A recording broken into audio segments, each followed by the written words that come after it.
Tak máme tu aj Doda Mega na rozhovor s týmu Kanárikov Šurany. Dodo, dnes váš tým bol ten smolnejší. Prehrali ste 3-1, 2-0 v sérii, teda nepopulárne 4. miesto, možno trochu škrie. Aké sú pocity tesne po zápase?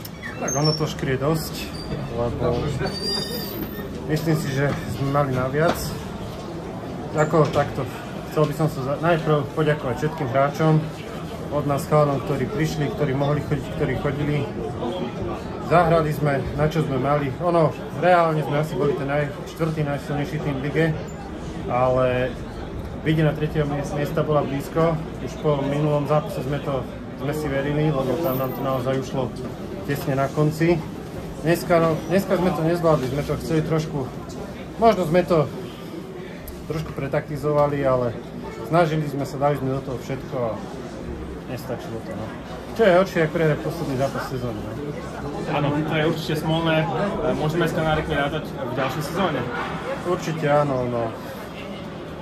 Posilníme, potrenujeme a vrátime sa sem. Takže môžeme očakávať útok na medailu v ďalšej sezóne. Tak tímov bude viac, uvidíme, s čím prídu ostatní, ale necháme tam každý zápas 100% a to je hlavné. Ďakujem pekne za rozhovor a držím palce do ďalšej. Díky.